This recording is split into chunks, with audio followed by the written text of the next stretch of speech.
기도하겠습니다. 사랑이 많으신 아버지 하나님, 이 시간 이렇게 교회에 나와 또 온라인 예배로 참석함으로 이 시간 하나님의 말씀을 듣게 해주시는 감사를 드립니다. 하나님의 말씀을 전하는 이 시간 하나님께서 함께 하심으로써 전하는 저에게는 부족함이 없게 도와주시옵고, 하나님 사람의 생각과 뜻을 전하는 것이 아닌 하나님의 생각과 뜻을 전하는 시간 되게 도와주시옵소서.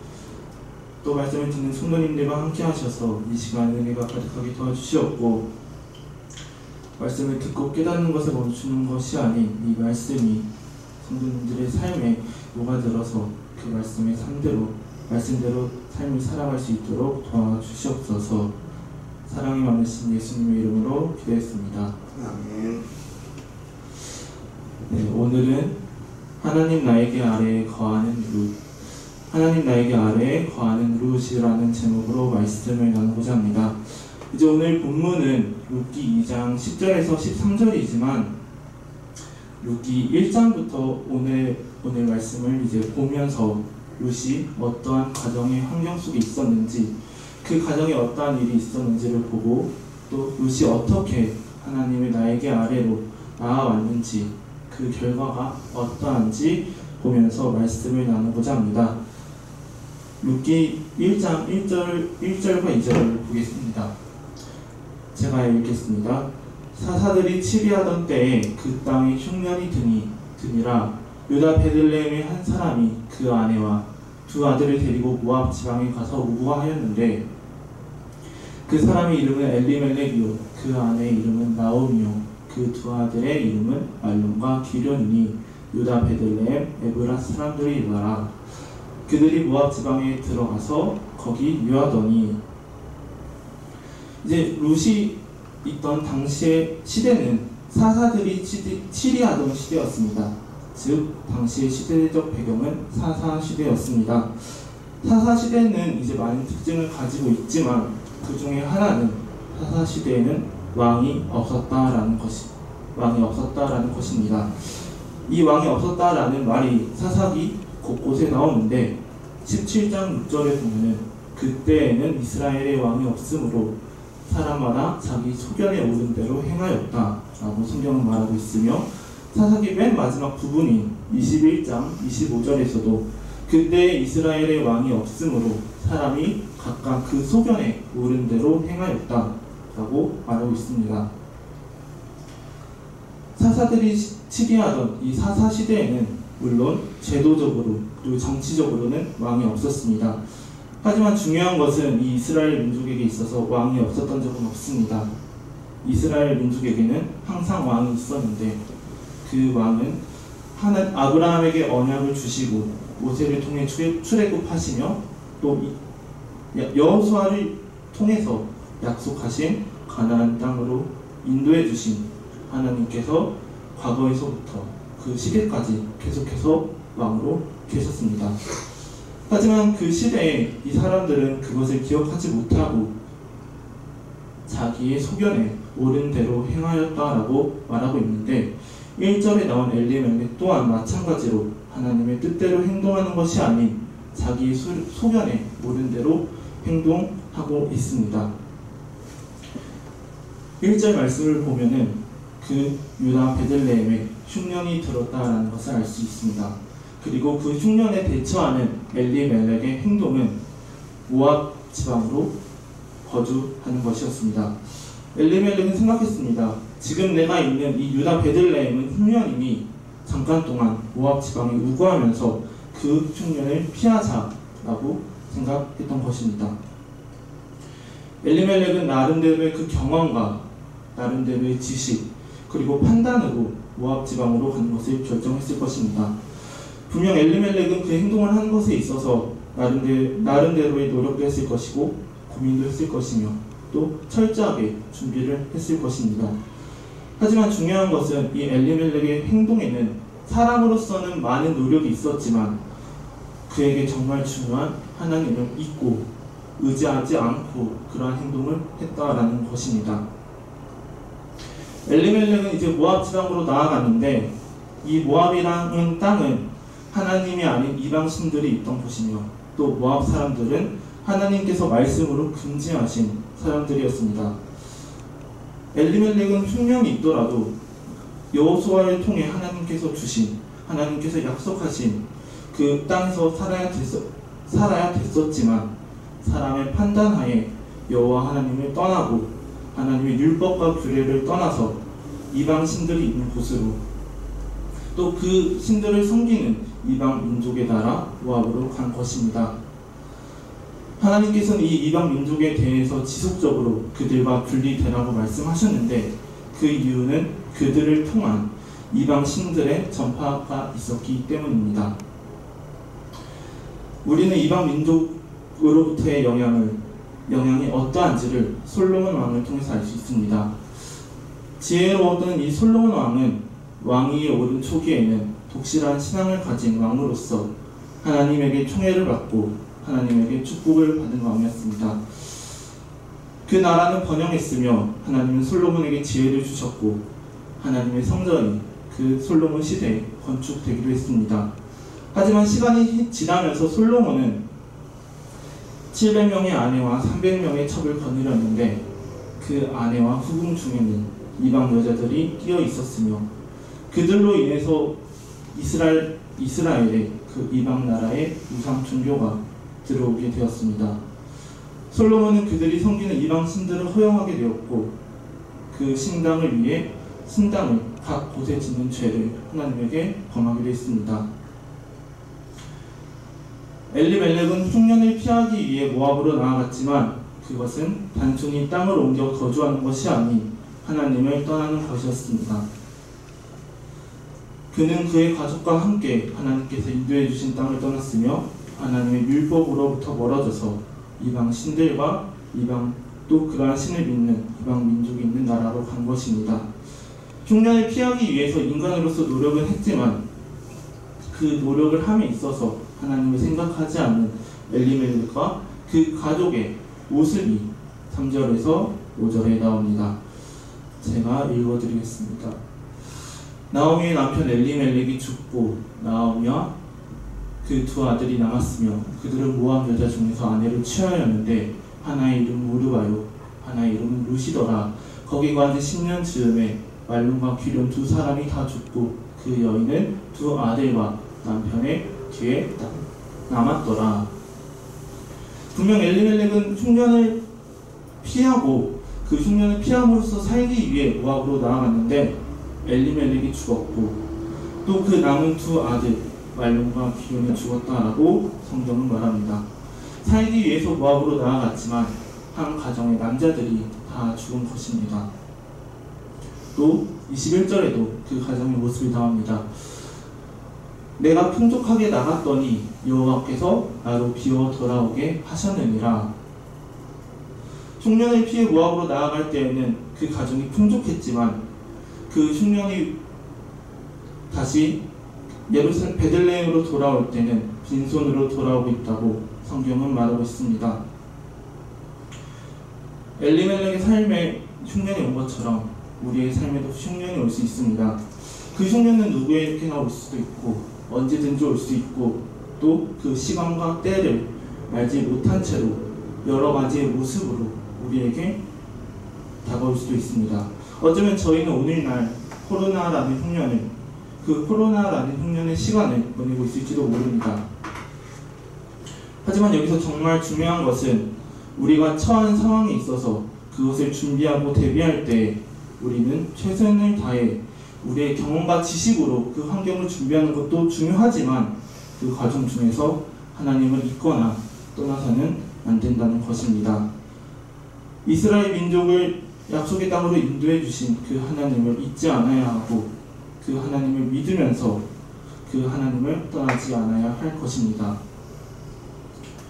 만약 엘리멜렉이 그러한 하나님을 잊지 않고 의지하면서 동시에 사람으로서 할 수 있는 최선의 선택을 했더라면 그 흉년에 어떻게 대비해야 될지 치열하게 고민했더라면 엘리멜렉은 그 땅을 떠나지 않아 모압으로 가지 않았을 것입니다. 우리는 언제나 그 무엇보다 먼저 하나님을 생각하고 또 오늘날까지 이 시간까지 역사해준 역사해 주신 하나님을 믿으며 살아가야 할 것입니다. 이러한 태도와 삶의 가치관은 삶 속에 흉년이 있을 때뿐만 아니라 흉년이 없는 상황, 그저 평범한 일상 속에서도 계속되어야 할 것입니다. 나에게 두려움이 없고 힘듦이 없고 그저 평안한 상황 속에서 미래를 준비할 때, 무엇인가를 계획할 때 우리가 그 미래에 대해서 걱정이 덜 되고 안심되고 나름대로의 자신감이 있는 그 이유가 나의 계획과 나의 노력과 나의 현재 상황이 너무 좋아서가 이유가 되는 것이 아닌, 그보다는 먼저 내가 하나님을 믿었기 때문에, 하나님께서 나와 함께 하심을 내가 알기 때문에, 하나님이 나에게 역사하시는 것을 알기 때문에 우리가 그런 확신과 안심을 가져야 할 것입니다. 사람의 노력 매우 중요합니다. 하지만 중요한 것은 우리가 무엇인가에 안심하고 만족하고 자신감 있게 나아갈 수 있는 그 이유의 우선순위가 하나님이 되어야 한다는 것입니다. 내가 할 수 있는 것에 최선을 다해 준비하는 것도 매우 중요하지만, 또 그것을 통해서 내 마음에 평안이 있기도 하지만, 그보다는 먼저 하나님께서 나와 함께 하시기에, 오늘까지 인도해 주신 것처럼 앞으로의 나의 삶을 인도해 주실 것을 내가 알기에, 내가 어떠한 미래가 올지 모르지만 그 미래에 대해서 걱정이 안 되구나 라는 생각을 가져야 할 것입니다. 우리 성도님들의 그 마음의 안정과 평화의 그 이유가 하나님이 되시길 간절히 바라겠습니다. 아멘. 사람의 노력도 있지만 그보다는 먼저 하나님이 이유가 되시기를, 사람의 치열한 노력으로 그 마음속에 안정감이 있을 수도 있지만 그보다는 하나님을 믿음으로써 안정감을 얻기를 간절히 바라겠습니다. 엘리멜렉의 가족이 모압으로 이주한 후 한 가정의 남자들은 다 죽고 그 가정에는 여자들만 남았습니다. 그 상황 속에서 나오미는 베들레헴에 하나님께서 양식을 주셨다라는 것을 듣고 그 며느리들과 다시 고향으로 되돌아가고자 합니다.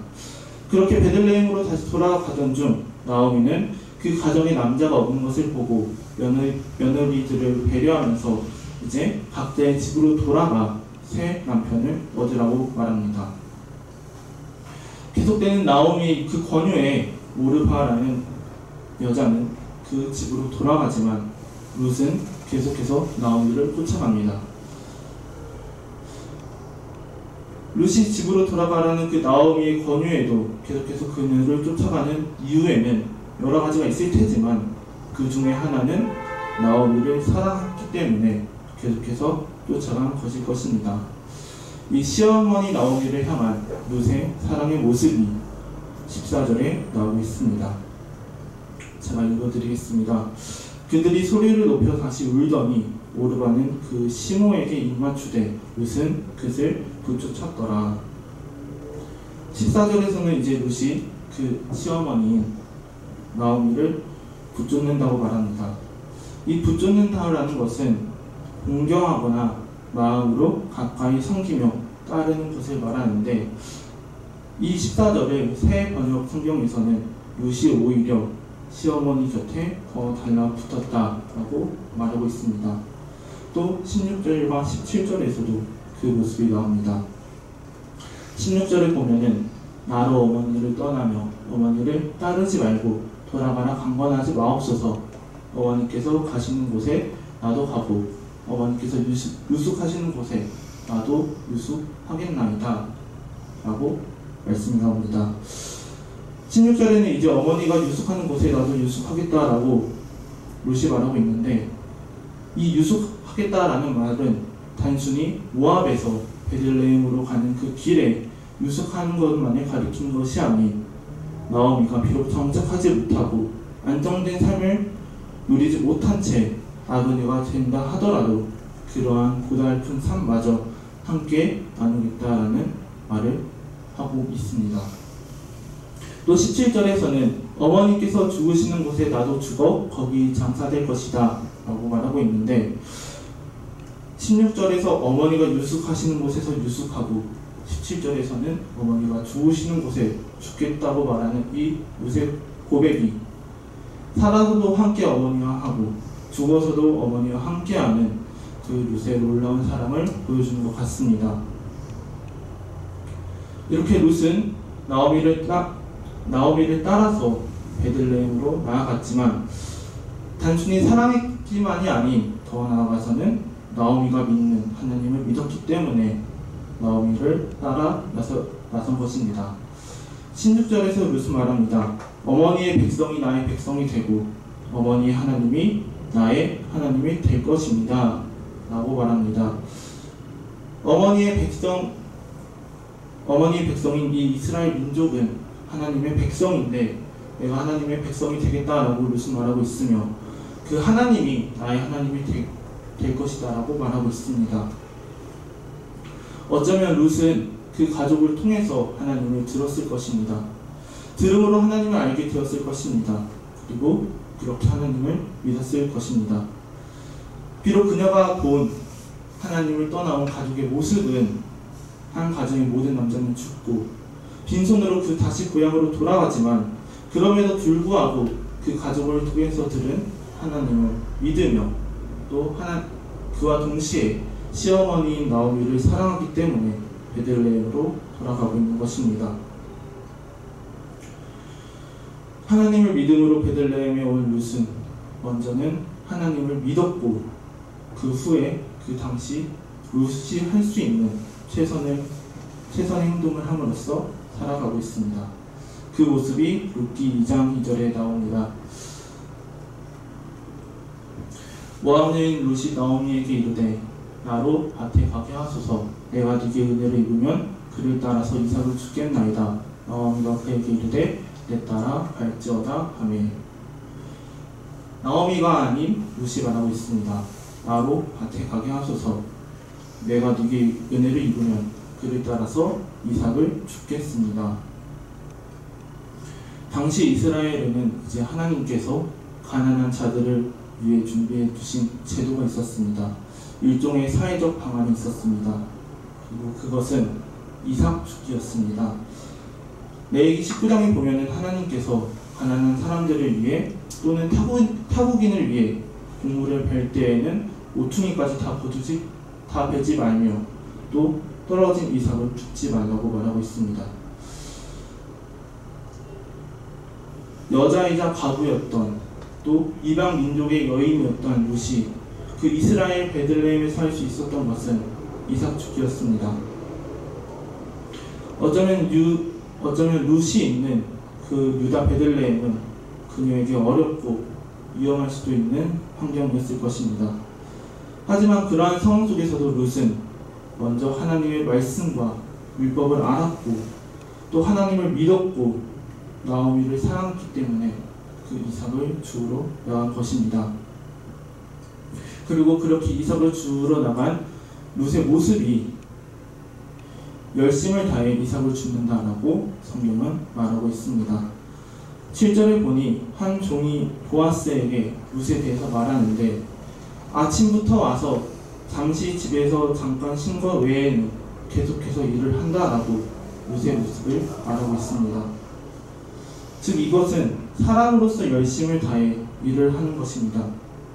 즉 룻은 먼저 하나님을 믿어서 베들레헴에 돌아왔고 또 하나님의 그 말씀을 믿어서 이삭을 주우러 나간 것이며 그 후에는 룻이 할 수 있는 최선의 행동이 이삭 주기를 최선을 다해 했던 것입니다.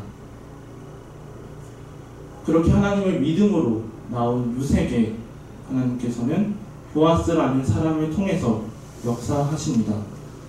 룻기 2장 8에서 9절 읽겠습니다. 보아스가 룻에게 이르되 내 딸아 들으라. 이삭을 주우러 다른 밭으로 가지 말며 여기서 떠나지 말고 나의 소녀들과 함께 있으라. 그들의 베는 밭을 보고 그들을 따르라. 내가 그 소년들에게 명하여 너를 건드리지 말라 하였느니라. 목이 마르거든 그릇에 가서 소년들이 길러온 것을 마실지니라.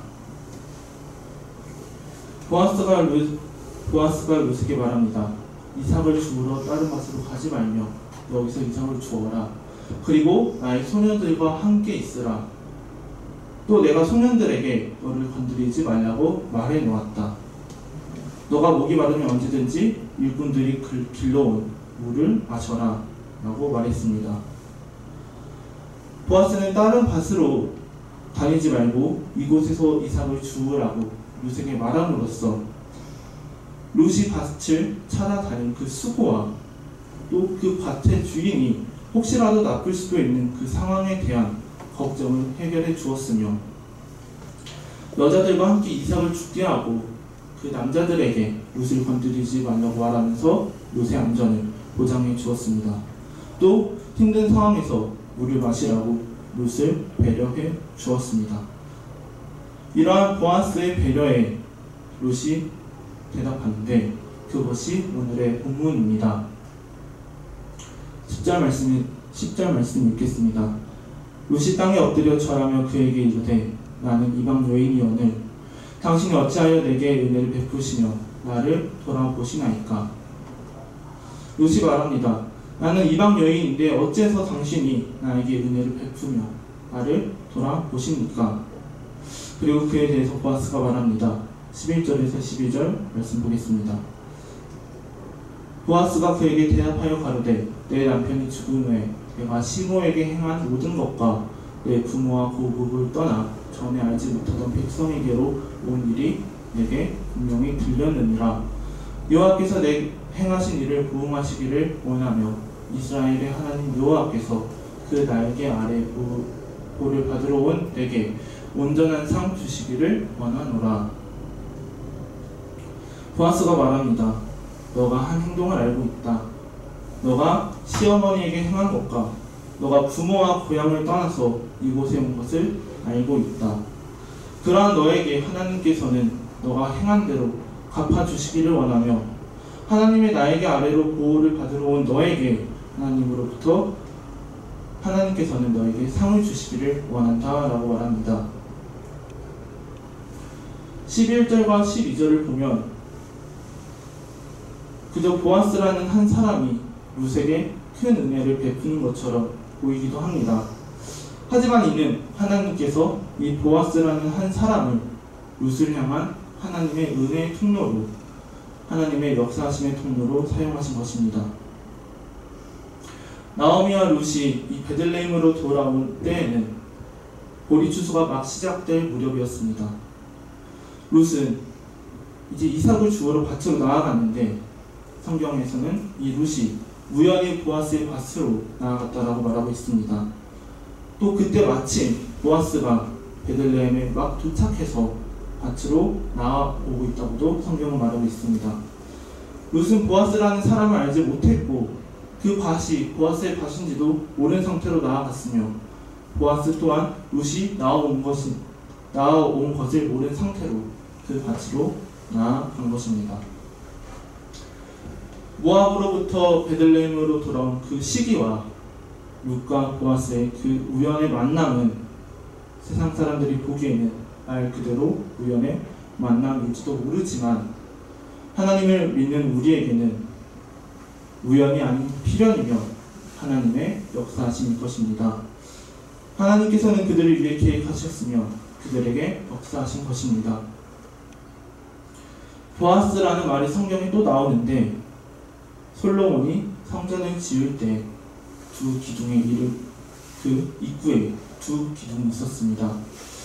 한 기둥의 이름은 야긴이고 그리고 한 기둥의 이름은 보아스였습니다. 야긴의 뜻은 그가 세우리라 라는 뜻이었고 보아스는 그에게 능력이 있다 라는 뜻을 가지고 있습니다. 이를 통해 우리는 알 수 있습니다. 성전을 세운 이가 사람의 눈으로 보기에는 다윗의 그 많은 준비 후에 솔로몬이 세운 것이지만 이 성전이 세워지는 것에 하나님께서 역사하셨고 하나님께서는 그 능력을 가지셨으며 하나님께서 그 성전을 세웠다라는 것을 성경은 말하고 있습니다. 보아스를 통한 이 하나님의 은혜와 돌보심에 룻이 말합니다. 13절 보겠습니다. 룻이 가로되 내 주여 내가 당신께 은혜 있기를 원하나이다. 나는 당신의 시녀의 하나와 같지 못하오나 당신이 이 시녀를 위로하시고 마음을 기쁘게 하는 말씀을 하셨나이다.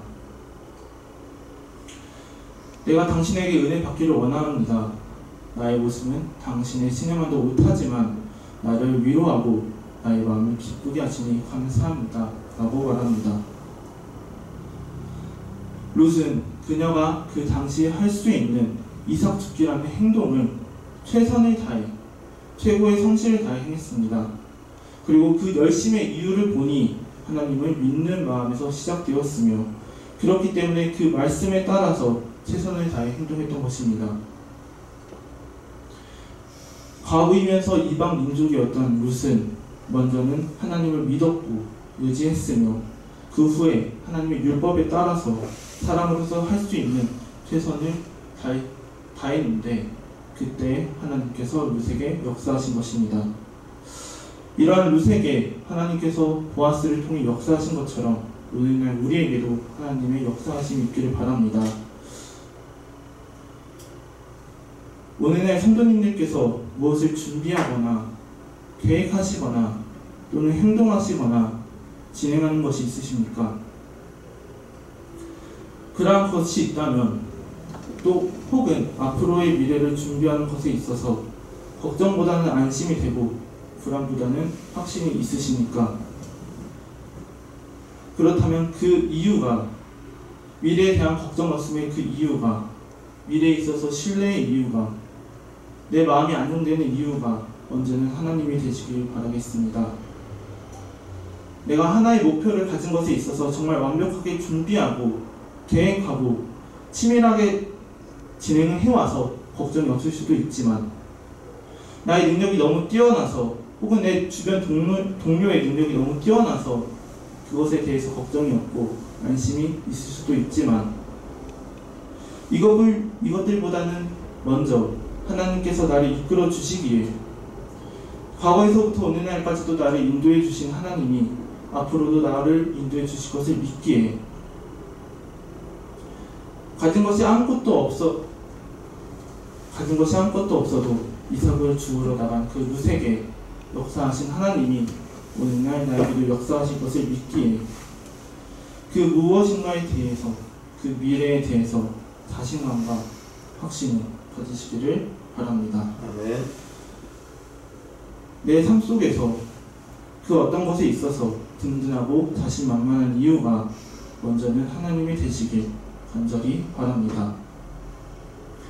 우리의 신뢰와 의지의 대상이 사람의 것이 아닌 하나님이 먼저 되기를 우리 용산 새생명교회가 그러한 교회 되기를 그러한 공동체 되기를 간절히 바라겠습니다. 아멘. 찬양 부르겠습니다. 우주의 숨을 보이지